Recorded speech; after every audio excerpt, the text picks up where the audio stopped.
हल्की सी बारिश की बूंदों में लिपटी हुई शाम, जैसे आसमान ने जमीन को खत लिखा हो कोई।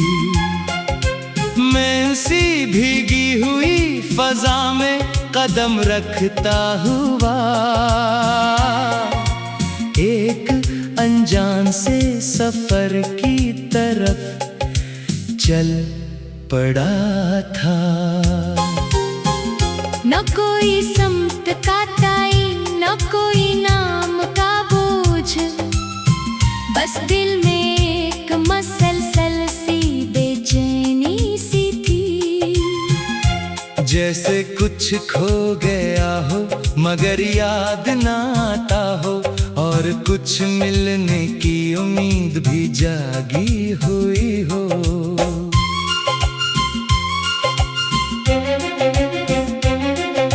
रास्ते में एक पुराना सा पल आया मुझे, जो दरिया के दो किनारों को जोड़ता था खामोश।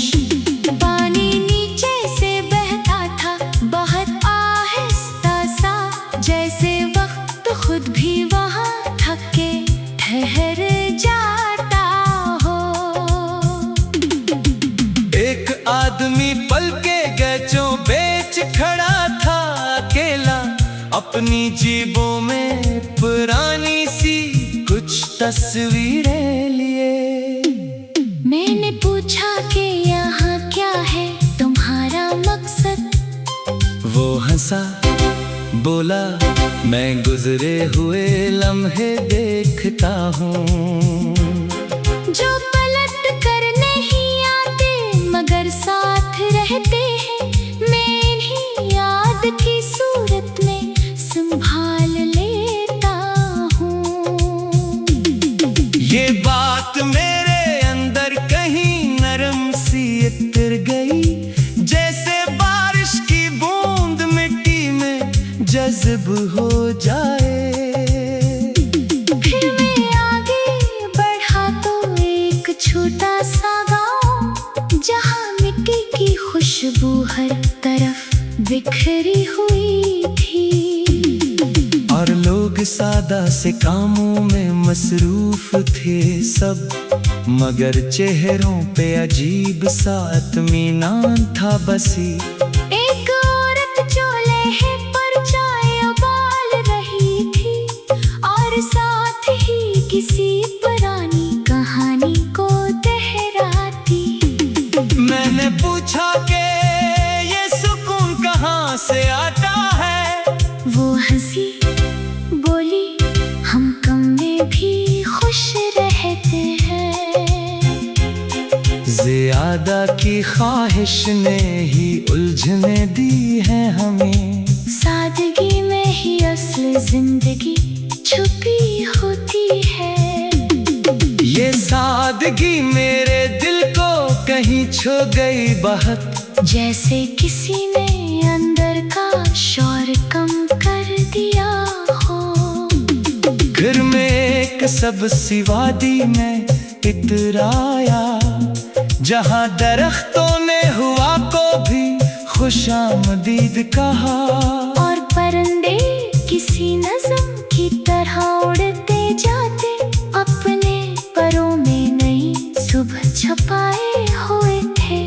वहाँ एक माली जमीन से बातें करता था, हर तेज को वो किसी उम्मीद से देखता जाता।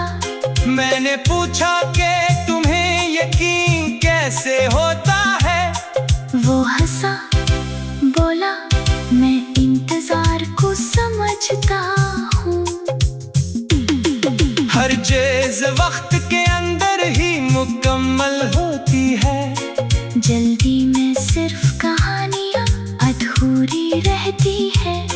ये जमला मेरे अंदर एक चिराग बन गया, और मैं देर तक इस रोशनी में चलता रहा।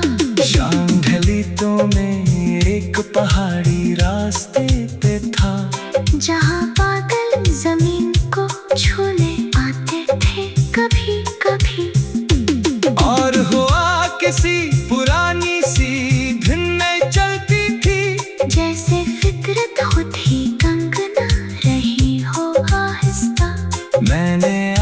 आसमान को देखा तो यूं लगा जैसे हर सितारा कोई छुपा हुआ सवाल हो शायद। और हर खामोशी में कोई जवाब छुपा बैठा, जिसे सुनने के लिए दिल को झुकाना पड़े। सुबह में एक किताब खाने के अंदर था कहीं, जहाँ दीवारें भी लफ्जों से भरी लगती थी। और हर किताब किसी जिंदगी की तस्वीर बनी, जो सफ़ों में सांस लेती हुई महसूस हुई। एक बुजुर्ग में मुझे देख के मुस्कुरा कर कहा, किताबें सिर्फ इल्म नहीं तजुर्बा भी है। जो इनको दिल से पढ़े वो बदल जाता